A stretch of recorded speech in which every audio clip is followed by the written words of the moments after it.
কালকে আমি ভিডিওটা করেছিলাম মহুয়াদির জন্য যে থাকতে হাজবেন্ড ছাড়া 5 দিন থাকাটা কোনো একটা বড় ব্যাপার না। এরকম জীবনের পথে চলতে গেলে অনেক কারণেই এরকম আসে। সেখানে অনেক কমেন্টস আমি পেয়েছি, মোস্টলি পজিটিভ, কিন্তু কিছু নেগেটিভ কমেন্টস ছিল। একটা কথা এখানে বলবো, আমরা সবাই কথা উদাহরণ দিই আর্মি অফিসিয়ালদেরকে নিয়ে, কিন্তু এখানে যেহেতু উনি একজন ইউটিউবার, আমি ইউটিউব থেকেই একটা উদাহরণ দিচ্ছি। ইউটিউব মিট আপও কিন্তু হয় এবং বিভিন্ন শহরে হয়, বিভিন্ন বড় বড় ইউটিউবারদের বিভিন্ন কান্ট্রিতেও হয়। আমি দেখেছি কবিতা কিচেনের মতো বড় বড় ইউটিউবাররা কোরিয়াতে গেছে, বাকি জায়গাতে গেছে, ইউটিউব থেকেই টাকা পাঠানো হয়েছে, টিকিট দেওয়া হয়েছে, ওরা গেছে। তাছাড়া বিভিন্ন জায়গায় যেরকম বঙ্গাইরা দিল্লিতে আসে, প্রায় সময় দিল্লিতে ইউটিউব মিট আপ রাখা হয়।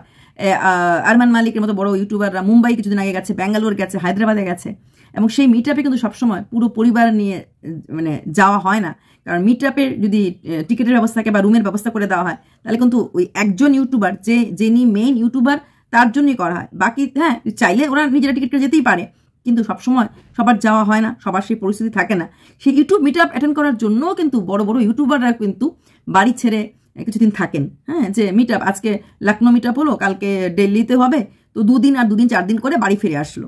তাই কালকে ভিডিওটা যাতে খারাপ লেগেছে এদেরকে বললাম, এটাই চিরন্তন জীবনে যে এরকম বিভিন্ন সময় বিভিন্ন মানুষের একা থাকতে লাগে। চলুন পুরো ভিডিওটা দেখবেন, অনেক কিছু বলেছি।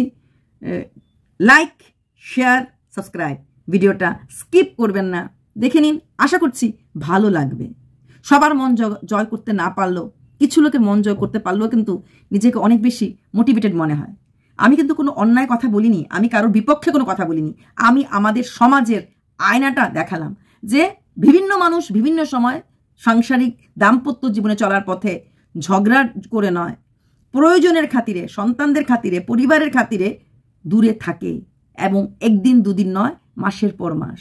চলুন কথাটা এখন শুরু করি। আমি একটা ভিডিও করেছিলাম মহুয়াদিকে নিয়ে। আচ্ছা, সেখানে প্রচুর কমেন্ট এসেছে। আমরা সবাই জানি মহুয়াদির ফ্যান ফলোয়িং প্রচুর, ভালোবাসার লোক প্রচুর। আমি দেখেছিলাম, আমরা সবাই জানি যখন ওই ঝগড়াটা হয়েছিল ওই বংয়ের সাথে, পুরো চ্যানেলটা নাই বললাম, বুঝে নিন কার সাথে, তো জানি। এবং মহুয়াদির ফ্যান ক্লাব আছে, সেখানে অনেক ভালো। আমি কিন্তু কোথাও মহুয়াদিকে অসম্মান করার কথা ভাবিনি বা চিন্তাই করতে পারি না। আমি জাস্ট ওনার ওই ভিডিওর পরিপ্রেক্ষিতে আমার একটা ভিউ পয়েন্ট তুলে দিয়েছিলাম, যে উনি বলেছেন 5 দিনের জন্য হাজবেন্ড যাওয়া মানে মারাত্মক ব্যাপার, উনি থাকতেই পারবেন না, উনি ভাবতেই পারেন না যে এরকম কোনো জীবন ওনার কোনো আসতে পারে, এবং ওনার পক্ষে কোনো অবস্থাতেই 2টো সন্তান নিয়ে 5 ডেজ 2.5 ঘন্টার ডিস্টেন্স স্বামী থাকবে, সম্ভব না, সম্ভব না।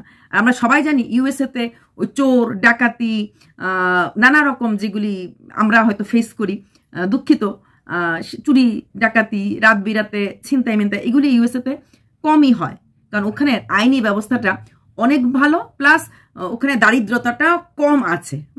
ওই এইসবের জন্য হয়তো কিছু কিছু ইনসিডেন্ট হয়, কিন্তু দারিদ্রতা যেহেতু কম আছে, সেহেতু যে আমাদের এখানে মানুষরা কেন করে, পেটের জ্বালায় করে, তাই তো, ক্ষুধা নিবৃত্তি জ্বালায় করে, সেটা ডাক্তারের পয়সা দোক বা কোনো পরিবারের জন্যই হয়তো বা করে, সেটা আমি বলে নিলাম।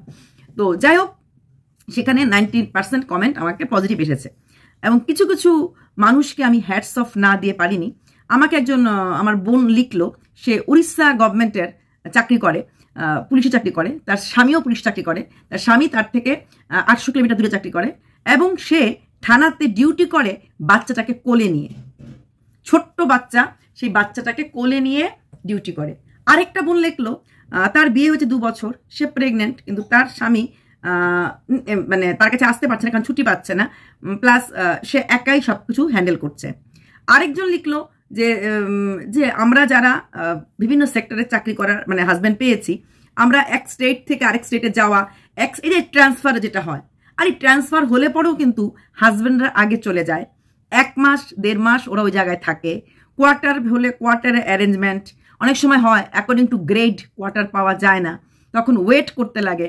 অনেক সময় হয় ভালো পছন্দসই বাড়ি পাওয়া যায় না, তখনও ওয়েট করতে। তো এগুলি মানে জীবনযাপনে কমন থিং। কেউ লিখেছে আপনি হিংসা হচ্ছে না, আমি বাস্তব তুলে ধরছি। সাধারণত ম্যাক্সিমাম লোকরাই আর্মির কথাটা বলে, কারণ আর্মিটা আমাদের কমন, এবং আর্মিকে আমরা সবাই সম্মান করি, যে আর্মির স্ত্রীরা বা পুলিশের স্ত্রীরা। আমি কিছুদিন আগে দেখছিলাম দিল্লিতে এক আরপিএফ তার বাচ্চাটাকে এই কুম্ভ মেলার সময় বাচ্চাটাকে এইভাবে নিয়ে 8-9 মাসের বাচ্চা হবে, বাচ্চাটাকে এরকম ব্যাগের মধ্যে নিয়ে সে এইরকম ভিড় দিল্লি রেল স্টেশন সে ডিউটি করছে। হতে পারে তার পুলিশ হাজব্যান্ডও কোনো রেলওয়ে পুলিশ হবে, সে অন্য কোনো জায়গায় ডিউটি করছে, তাই তার ঘরে দেখার কেউ নেই। সে যেরকম আজকে আমার এই বোনটা লিখলো সে থানাতে বাচ্চাটাকে নিয়েই যায়, তো এখানে হতে পারে সেই বনুরও সেদিন কোনো প্রবলেম ছিল, সে রেলওয়ে মানে আরপিএফকে দেখলাম সেই বাচ্চাকে কোলে নিয়ে ডিউটি করছে। তাহলে এই জিনিসগুলি আমাদের চোখের সামনে আসে। আবার 1-2 লিখেছে আপনি ওগুলো কি নোংরা কথাবার্তা বলছেন, আমার স্বামী রেলের ইঞ্জিনিয়ার, মাত্র সপ্তাহে 1 দিন নাইট ডিউটি করে, আমার অবস্থা কাহিল হয়ে যায়। আমি মাসে 1 দিন নাইট ডিউটি করে, সপ্তাহে না সরি, মাসে 1 দিন নাইট ডিউটি করে, আমার অবস্থা কাহিল হয়ে যায়, আমার কান্নাকাটি শুরু হয়ে যায় মাসে 1 দিনের জন্য। আমি সোনাকে লিখেও দিয়েছি আপনি খুব লাকি যে এমন স্বামী পেয়েছেন। মাসে 1 দিন। যদি হাজব্যান্ড ডাক্তার হতো বলুন তো, ডাক্তারদের রোটেশন ওয়াইজ সে এমডি হোক আর হায়ার র্যাঙ্কে হোক, বড় বড় হসপিটালে সিনিয়র ডাক্তারদেরকেও কিন্তু নাইট ডিউটি থাকতে লাগে, নাইট ডিউটি করে, সেখানে মাসে 1 দিন হয় না, রোটেশন ওয়াইজ হয়। আর আর্মির কথাটা আমরা সাধারণত বেশি বলি কারণ যেহেতু আমাদের কমন, কিন্তু আর্মি ছাড়া বাকিদেরও যে কষ্ট কোনো অংশে কম না। যেটা আমি ইসরোর কথা কালকে বলেছিলাম, ইসরোতে আমার হাজব্যান্ডের কলিগের মেয়ে আছে জানতে পেরেছিলাম, ওদের পার্সোনাল মোবাইল অ্যালাউড না। যদি কোনো ইমার্জেন্সি কিছু বাড়িতে হয় তাহলে ওদের অফিসিয়াল ফোনে কল করা হবে, তারপরে ওখান থেকে সেই অফিসিয়াল ফোন নাম্বার শুধু বাড়িতে দেওয়া থাকে। বাড়ির লোকদেরও অফিসে ফোন নাম্বার করে মেয়েকে খবর দিতে লাগবে, মেয়েও সেই অফিসিয়াল নাম্বার থেকে ইমার্জেন্সি শোনার পর বসের সাথে কথা বলে তারপর সে যদি মনে করে যে তাকে ওই জায়গা ছাড়তে লাগবে, লিভ করতে লাগবে, কোনো কারণে ইমার্জেন্সি এসেছে, তখন যেতে লাগবে। কিন্তু ওই 5-7 দিন কিন্তু একদম গুমসুদা, কোনো খবর জানায়। সেটা তো গেল ইসরোর কথা।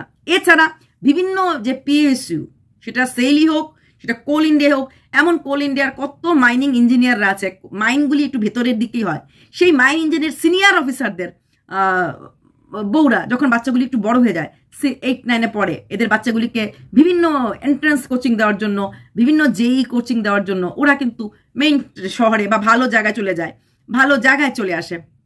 সেখানে দাঁড়িয়ে কি বলতে লাগবে যে তার বউ কি একা থাকবে। আমার নিজের ভাসুরি ছিলেন, চন্দ্রপুরে ছিলেন, অনেকটা ভেতরে, তারপর ওখান থেকে বেনারসের ভেতরে মাইনিং ইঞ্জিনিয়ার। সেখানে আমার যা 2 বাচ্চা নিয়ে চিরকাল নাগপুরি বড় করেছেন এবং 2 বাচ্চা এস্টাবলিশড।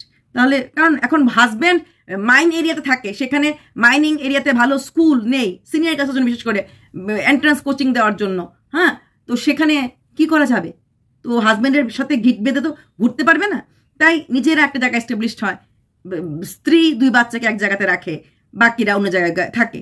এমন শুধু তাই না, এগুলো চাকরির ক্ষেত্রে, জব সেক্টর, বিজনেসম্যানের ক্ষেত্রে নেই।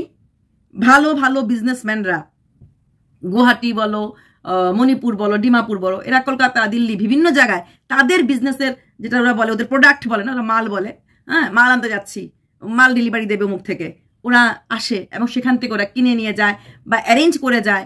তো এরা থাকে না, এদের স্ত্রীরা থাকে না, বছরে 3 মাস 4 মাস, মানে ধরো কোয়ার্টারলি ওরা আসে, 2-3 মাসের মাল নিয়ে যায়, আবার আসে, আবার মাল নিয়ে যায়, এগুলি তো কমন থিং। এছাড়া থাকে কন্ট্রাক্টর, যারা বড় বড় রোড কন্ট্রাক্ট করে, যারা বিশাল বড় কন্ট্রাক্টর হয়, এরা কিন্তু ডিস্ট্রিক্ট ওয়াইজ করে। যেরকম একটা নদিয়ার ডিস্ট্রিক্ট, ছেলেটা হয়তো কলকাতার, তার একটা নদিয়ার ডিস্ট্রিক্টে হেভি কন্ট্রাক্ট পেলো, সে যাচ্ছে না, কিন্তু নদিয়ার তো কলকাতা তো রেলি আপ ডাউন করবে না, ওখানেই থাকবে। সেরকম বিভিন্ন যারা একটু নিজেকে এক্সপ্লোর করতে চায়, তারা তাদের এরিয়াটা থেকে বেরিয়েই যায়। ওরকম ঘরের মধ্যে টং দোকান, সেখানে ছোট করছি না, বিক্রি হলো, ঘুমালো, সেটা আলাদা কথা। কিন্তু তাছাড়া নর্মাল ব্যবসায়ী, আমরা সবসময় কথা বলতে গেলে পুলিশ বা আর্মিকে যেহেতু আমাদের ভেতরে শ্রদ্ধা থাকে, কিন্তু আদার চাকরিতে কি নেই? স্কুল টিচাররা কি বিভিন্ন জায়গায় গ্রামের স্কুলে পোস্টিং হয় না? সেই স্কুল শিক্ষক মহাশয়ের নিজের সন্তানরা সিনিয়র ক্লাস, ভালো হয়তো বাবা হয়তো বাংলার টিচার, ঠিক আছে, তার বাচ্চাটাকে ম্যাথ সায়েন্স পড়ার জন্য একটা ভালো মাস্টার রাখতে লাগবে, সে হয়তো কোনো মেইন টাউনে ঘরে আছে, তাই তো। সেখানে শুধু সেটা না, ভারত হেভি ইলেকট্রনিক্স, বিএসএনএল, আমি বিএসএনএল ইঞ্জিনিয়ারকে দেখেছি অনেক দূরে দূরে যায় ওরা লাইনের কাজের জন্য, মানে ফোন এক্সচেঞ্জ। একটা সময় বিএসএনএল পুরো ভারতবর্ষে, তখন তো আর আমরা এয়ারটেল আর জিও চিনতাম না, তাদের হাজব্যান্ডদের দেখেছি বিএসএনএল এর। আমার সাথে আমার মেয়ের রাত শিখতে আসতো, হাজব্যান্ড বলে ওর কথা বলো না, ও কোথায় কোন তুরাতে গেছে, কবে আসবে, সেই বিএসএনএল এর লাইন ঠিক করছে। বৃষ্টি তুফানের সময় জুন জুলাই হলে ওর টিকিল লাগাল পাওয়া যায় না, যেখানে বিএসএনএল এর ওই ট্রান্সফরমারগুলি নষ্ট হয়, হ্যাঁ নয়, চলে যেতে লাগে। তাহলে এই জিনিসটাই তুলে ধরছে। সেখানে হিংসার প্রশ্ন বা যারা বলছেন যে আমি কখনো একদিনও থাকিনি হাজবেন্ড ছাড়া, বা আমার কখনো থাকতে হয়নি, আমার কখনো প্রয়োজন পড়েনি। আপনারা ভীষণ লাকি, ভীষণ সুপার লাকি। কারণ শুধুমাত্র চাকরি না, আমি বললাম স্বামী স্ত্রী তো একসঙ্গে সারা জীবন আছে, কিন্তু ওই যে বললাম নেটিভ প্লেসটা দূরে, নেটিভ প্লেসটা অন্য কোনো জায়গায়, তো তাদেরকে ঘরে যেতে লাগে, ফ্যামিলি ওয়েডিং অ্যাটেন্ড করতে লাগে, পিস্তুত বোনের বিয়ে, মাস্তুত বোনের বিয়ে, পরিবার ছাড়া তো থাকে না কোনো মানুষ। যতই আমরা নিজেরা নিউক্লিয়ার ফ্যামিলি থাকি না কেন, আমাদের পরিবার আছে, মাসি পিসি কাকা মামা, এদের বাচ্চাদের বিয়ে শ্বশুরবাড়ির দিকে থাকে, পরিবারের কোনো আনহ্যাপি হ্যাপেনিংও হয়, এরকম হয় না তা না, তো তখনও যেতে লাগে অ্যাটেন্ড করতে। তখন ওই স্ত্রীর পক্ষে সম্ভব হয় না দুই দিকে দুই টাকা, মোটামুটি সবাই দুটো বা একটা যেটাই হোক বাচ্চাটাকে নিয়ে যাওয়া। এখানে একটা ফ্লাইট ফেয়ারেরও প্রশ্ন থাকে, 3-4টা লোকের ফ্লাইট ফেয়ার অনেকটা টাকা। হ্যাঁ, তো সেখানে আমাদের মতো নিম্ন মধ্যবিত্তের লোকদের কাছে সত্যি কষ্টকর একটা ফ্লাইট ফেয়ার। হঠাৎ করে নাগপুরে যেতে লাগলো, তখন আমরা 4 জনের নাগপুর যেতে অনেকটাই খরচ হয়ে যাবে, যে কোনো লোকেরই খরচ হবে, সেখানে কিন্তু যাওয়া যায় না। আমাদের মতো নিম্ন, আপনারা নিজেরাই লিখছেন কন্ট্রোভার্সি করে খাই, পরনিন্দা, হ্যাঁ পরনিন্দা পরিচর্যা করে খাই, তো আমাদের মতো গরিব মানুষদের কাছে অনেকটা কষ্টকর কোনো জায়গায় যাওয়া, কোনো জায়গায় থাকা, অনেকটা টাকার প্রশ্ন আছে। সেখানে দাঁড়িয়ে কিন্তু আমাদের ওই সবসময় হাজব্যান্ডকে এইভাবে নিয়ে, বা হাজব্যান্ড আমাদেরকে এইভাবে নিয়ে যাবে না, বা সম্ভবও না। তার থেকে বড় যেটা থাকে আমাদের ছেলে মেয়ে, এদের পড়াশোনা স্কুল ছাড়াও এক্সট্রা কারিকুলাম যে থাকে আমাদের সন্তানদের, সেটা অনেক ইম্পর্টেন্ট। গানের ক্লাস, নাচের ক্লাস, গানের পরীক্ষা, নাচের পরীক্ষা, গিটারের পরীক্ষা, এগুলো আমরা অ্যাভয়েড করতে পারি না। আমাদের কিন্তু ওইগুলো অ্যাটেন্ড করতে লাগতো, ওইগুলোর জন্য প্লাস বিভিন্ন প্রোগ্রাম থাকতো, সেই প্রোগ্রামগুলির জন্যও কিন্তু থাকতে লাগতো। সেখানে আমি ভুলটা কোথায় বললাম? আর যে বোনটা আমাকে বলেছো তুমি ছোট্ট একটা বাচ্চা নিয়ে ডিউটি করো, ভীষণ ভালো লাগলো, হ্যাটস অফ টু। আর যে আমাকে বলেছো তুমি প্রেগনেন্ট, কোনো ব্যাপার না, দেশের জন্য হাজব্যান্ড কাজ করছে, তো দেখবে বাচ্চা এসে গর্ববোধ করবে, মেরা ভারত মহান যেরকম বলবে, সঙ্গে বাবাকে নিয়েও স্যালুট দেবে। সে তার জন্যই তো আমরা মেয়ে সবকিছু পারি, নারী শক্তি। শুধুমাত্র ওই 8 মার্চ সব পারি না, করে দেখাতে লাগে আমরা সব পারি কি পারি না। হ্যাঁ, আর সবাই সবকিছু শুধু আর্মিদের কথাই বলে, পুলিশদের কথাই বলে, কিন্তু এর বাইরে যাদের জীবনগুলি আছে, ইলেকট্রিক ট্রান্সমিশনের লাইফগুলি আছে, নিপকোর অফিসগুলি ইন্ডিয়ার বিভিন্ন কোণাতে থাকে, বিভিন্ন জায়গায় থাকে। তো সেখানে এত ভেতরে ভেতরে ভেতরে ভেতরে থাকে না, ভাবা যায় না। যারা নিজেরা ভারতের বিভিন্ন প্রান্তে ইলেকট্রিসিটি দিচ্ছে, তারাই হয়তো ইলেকট্রিসিটির সেই টাওয়ারটা বসার আগে অন্ধকারে থাকে।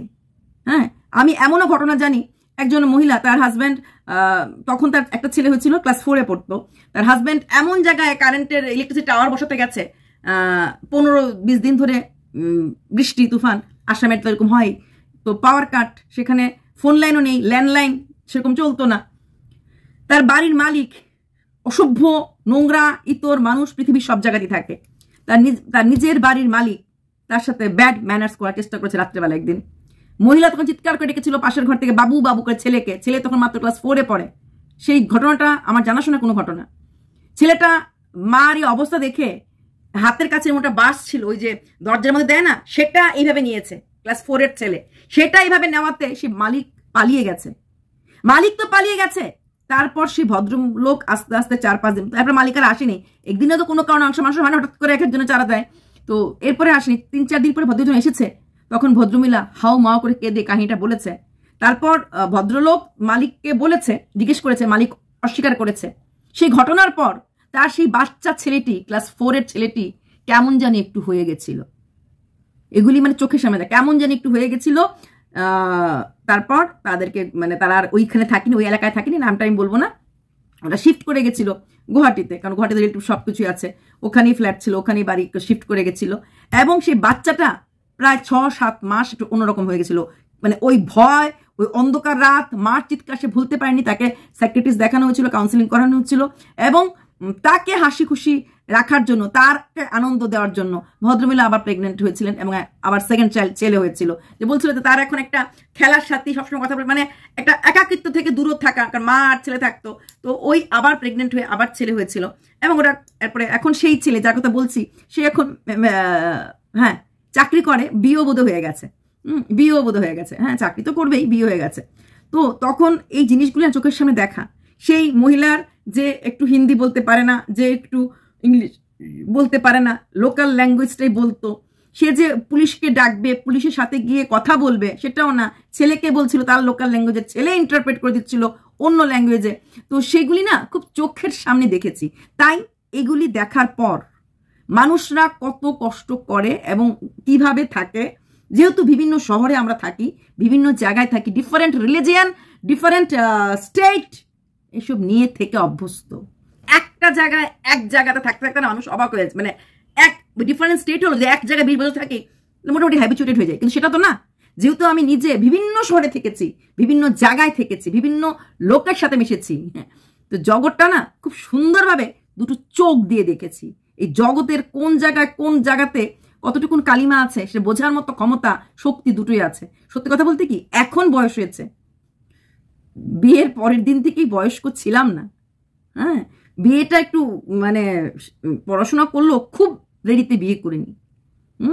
একদম রাইট এজে বলবো না, একটু মানে অনেকটাই কম বয়সে বিয়ে করেছিলাম, যে একদম খুব বয়সে বিয়ে হয়েছে। আজকালকার মেয়েদের 27-28 বছরও বিয়ে হয়, না, ওরকম হয়নি। সেখানে একটা স্টুডেন্ট লাইফ থেকে একটা মেয়ে যখন একদম মানে ইউনিভার্সিটিতে পড়তে পড়তে যখন বিয়ে হয়, তার সেই মা বাবার ছাদ থেকে চলে আসা। তবে হ্যাঁ, স্ট্যামিনা ছিল, কারণ বাবাও যেহেতু অডিট অফিসার ছিলেন, বাবাও যেহেতু বিভিন্ন জায়গায় যেতেন, আর যেহেতু দেখে এসেছি মা এরকম ভাবে আমাদেরকে বড় করেছে। তবে হ্যাঁ, আমাদেরটা তো একটা লোকাল ছিল, সেখানে ঠাম্মা ছিল পাশেই, মানে মানে এরিয়ার কাছাকাছি মামার বাড়ি ছিল, মাসির বাড়ি ছিল, রিলেটিভ ছিল, আশেপাশে বাড়ি ছিল, এগুলো নিজের লোক ছিল, নিজের সার্কেল ছিল, তাই না? নিজের ল্যাঙ্গুয়েজ ছিল, নিজের সবকিছু নিজের ছিল। কিন্তু না, নিজের থাকলেও, শত নিজের থাকলেও বাড়ির মূল মানে হেড না থাকলে একটা কোথাও না কোথাও অসুবিধা হয়। কিন্তু আমার ক্ষেত্রে তো আরো মানে ব্যাপারটা অন্যরকম, কারণ আমি তো ডিফারেন্স স্টেট, তো ডিফারেন্সে যাচ্ছি, সেখানে নো রিলেটিভ, নাথিং। যেখানে যাচ্ছি, যেখানে মিশছি, সেখানকার লোকদেরকেই আপন করে এক করে চেষ্টা করেছি, সেখানকার লোকদেরকেই রিলেটিভ করেছি, সেখানকার লোকদেরকে আপন করেছি। না দেখেছি রিলিজিয়ান, না দেখেছি ল্যাঙ্গুয়েজ।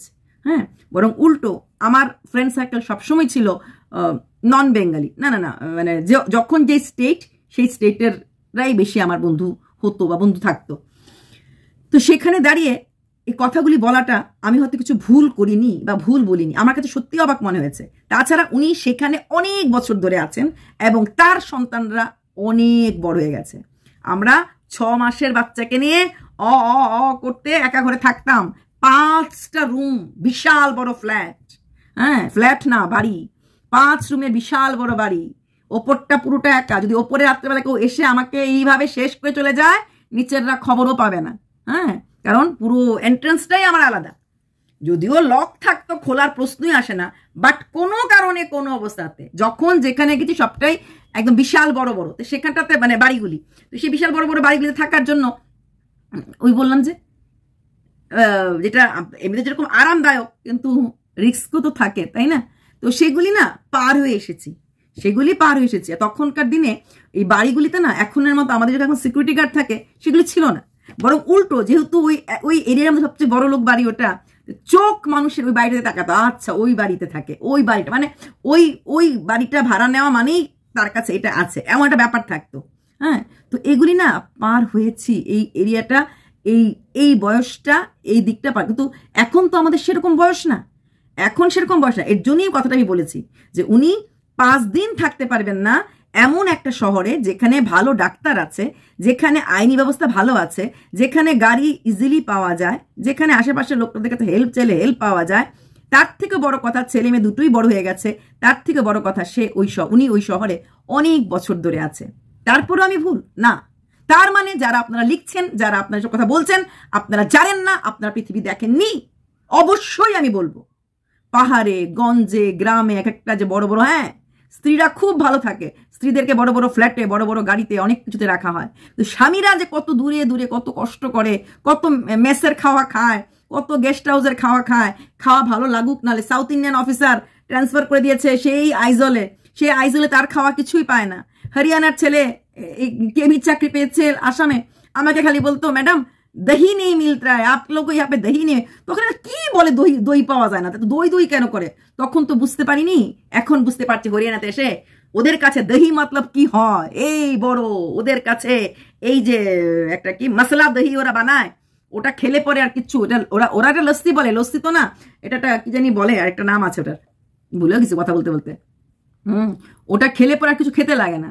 তো এই জিনিসগুলি ওইখানে পাওয়া যায় না, মহিষের দুধ তো ওখানে পাওয়া যায় না, আর কি বলে ওইগুলি ওখানে নাই। তো তখন বুঝতে, এই মানুষরা চাকরির জন্য কিন্তু এই সংসার, এই স্ত্রী, কারোর স্ত্রীরা আবার ইয়ে চাকরি করতো, ওদেরকে কারোর স্ত্রী আসামে হরিয়ানাতে আছে, কারোর স্ত্রী পাটনায় আছে, ওরা ওখানে করছে। সেই গরমের জায়গা থেকে জীবনে কখনো সোয়েটার পট কিনতেই লাগেনি, ওখানে গিয়ে মেঘালয়ের মতো ওই পাহাড়ের চূড়ায় ঠান্ডায় কাঁপছে, রাত্র 10টার সময় রুটি সেকছে।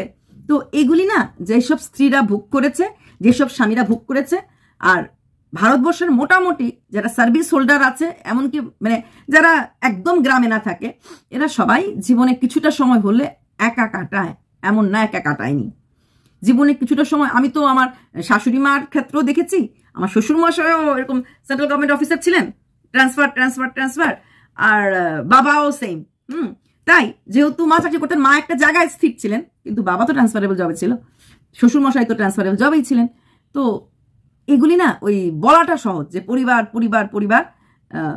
হ্যাঁ, এখন বলতে পারে যে ওরা একটা জায়গায় স্ত্রীকে রাখে যেখানে তার আশেপাশে তার রিলেটিভরা থাকে, ইউএসএ তো আমার কোনো রিলেটিভ নাই, এটাও সব ক্ষেত্রে ঠিক না। ওই যে বললাম, আমার ভাসুর যেখানে আমার যাকে রেখেছে সেখানে তো আমাদের কোনো রিলেটিভ নাই। হ্যাঁ, এখন ফ্ল্যাটের লোকদের, সোসাইটির লোকদের, ওর সাথে ওনার অফিসের আর 2-3 জনই ফ্ল্যাটটা কিনেছে, এমন রেখেছে। এইবার আমার সাথে উদয়পুরে, রাজস্থানে যখন গেছিলাম, উদয়পুরে দেখা হলো, সেখানে সেই মহিলা বলল উনি একদম বিয়ের পর থেকেই কলকাতাতে, সেখানে এখন আজকের দিনে দাঁড়িয়ে এক ছেলে ইঞ্জিনিয়ার, এক ছেলে ডাক্তার, ভদ্রলোক সারাটা জীবন নর্থ বেঙ্গলে, কখনো সিকিম, কখনো শিলিগুড়ি, কখনো দার্জিলিং, কখনো আরো ভেতরে কি নাম বললো ওইসব জায়গাতে পোস্টিং, কুচবিহারের ভিতরে পোস্টিং করে কাটিয়েছে। আর স্ত্রী চিরকাল কলকাতা শহরে, শাশুড়ি অসুস্থ ছিলেন, শ্বশুর অসুস্থ ছিলেন, এবং 2 সন্তানকে নিয়ে কলকাতা মেইন টাউনে কাটিয়েছেন। আজকের দিনে দাঁড়িয়ে 2টো ছেলেই দাঁড়িয়ে গেছে, ছোটটা মেডিকেল পড়ছে, বড়টা ইঞ্জিনিয়ার হয়ে গেছে। কিন্তু সে ইঞ্জিনিয়ার আর মেডিকেল বানানোর জন্য যে এফোর্ট, বাবা তো ছিলেন, বাবা টাকা দিয়েছেন, কিন্তু এফোর্টটা কিন্তু ওই মাকেই দিতে লেগেছে। শাশুড়ির অসুস্থ হওয়াতে রাত বিরেতে ডাক্তারকে ডাকাটার দায়িত্ব কিন্তু এই ছেলেটির মানে বৌমারই ছিল। এইবারই কথা হলো। তাই এই জিনিসগুলি যারা মেশে, যারা দেখে, যারা চেনে, তারা বোঝে। তাই আমি এখানে কোথাও কোনো হিংসার কথা বলিনি। আর যারা বলছেন আমরা কখনো স্বামী ছাড়া এক রাত্রেও থাকিনি, স্বামীর সঙ্গেই আসছিলাম, আপনারা লাকি, আপনাদের হাজবেন্ডরা আপনি ওরকম পেয়েছেন, আপনারা লাকি। আপনাদের হাজবেন্ডের ট্রান্সফারেবল জব না, ট্রান্সফারেবল লাগে না, ওইসব চাকরি তো ট্রান্সফারেবল না। ব্যবসায়ী কি ট্রান্সফারেবল জব না, কারণ কাজের জন্য যেতে লাগে। প্রমোশন পেলেও একটা মানুষের 15 দিন 20 দিন ট্রেনিং করতে যেতে লাগে, এটাও আছে অনেক কোম্পানির। তো সেখানে সবসময় ট্রান্সফারেবল, সবসময় যে আর্মির উদাহরণ তা না, এরকম প্রচুর আছে। তাই আমার কোনো রকম হিংসা না, কোনো রকম কিছু না, আমি সত্যটা তুলে ধরেছি। হ্যাঁ, বড় বড় মানুষের বড় বড় বুলি, বড় বড় মানুষের বড় বড় জ্ঞান, আর বড় বড় মানুষদের পা চাটতে আমরা সাধারণ লোকরা সবসময় ভালোবাসি। চলুন, বাই। দেখুন মহিলারা কত স্যাক্রিফাইস করে। দিদি, আমি একজন মহিলা আর্মি অফিসার, আমার বাবা মা তিনি ছিলেন, আমার ছেলেকে মানুষ করেছেন, আর আমি কাশ্মীরে দায়িত্বে রয়েছি, এবং আমি দেশের জন্য সারা জীবনটা কাটিয়ে দিলাম বাইরে থেকে। আর এখন আমার ছেলে অনেকটাই বড় হয়ে গেছে, তাও তাকে একাই বেশি থাকতে হয় বাড়িতে। আমি সব ফেলে রেখে পৃথিবীর মানুষদের জন্য চলে গিয়েছিলাম সিরিয়ার জঙ্গি দমন করতে, কারণ আমি রাষ্ট্রসংঘের জঙ্গি দমন শাখার হেড। অত ন্যাক্কামি আমার ভালো লাগে না। দেখলেন তো মানুষ কত ত্যাগ করে। আমি ওড়িশা পুলিশে জব করি, আমার হাজব্যান্ডও আমি সেম ওড়িশা পুলিশে জব করে, আমার থেকে 800 কিলোমিটার দূরে। আর আমি আমার একটা 2 ইয়ারের বেবি গার্ল, তাকে নিয়ে আমি একা থাকি, আর আমার বেবিকে থানাতে নিয়ে ডিউটি করি। আমাদের হাজব্যান্ড ওয়াইফের ফ্যামিলিতে কেউ নেই, তাই সবশেষে আমরা সব পারি। টাইম পেলে ভিডিও দেখি, বাট কখনো কমেন্ট করিনি। তবে দেখতে পেলেন তো মেয়েরা কতটা করতে পারে। তাই যারা পারে সব কিছুই পারে, যারা পারে না তারা হয়তো কিছুই পারে না।